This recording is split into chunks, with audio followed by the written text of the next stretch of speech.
মার্কিন president Donald Trump বলেছেন, পারমাণবিক অস্ত্র তৈরি না করার বিষয়ে ইরান শতভাগ সম্মত হয়েছে।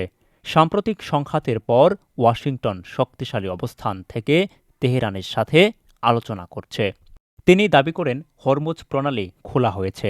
গত ২৩ জুন এই পানিপথ দিয়ে রেকর্ড ১৯ মিলিয়ন ব্যারেল তেল নিয়ে জাহাজ চলাচল করেছে।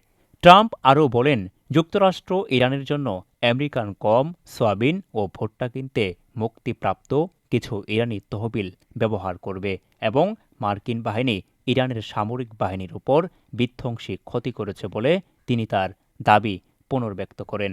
তিনি আরও বলেন, ইরান আমাদের সাথে একটি চুক্তি করতে খুবই আগ্রহী এবং আমি মনে করি আমরা তাদের সাথে একটি চুক্তি করতে পারি। একই সাথে ইরান আরও শক্তিশালী হয়ে উঠেছে বলে প্রকাশিত প্রতিবেদনগুলোকে ভুয়া খবর বলে উড়িয়ে দেন মার্কিন এই খেপাটে প্রেসিডেন্ট।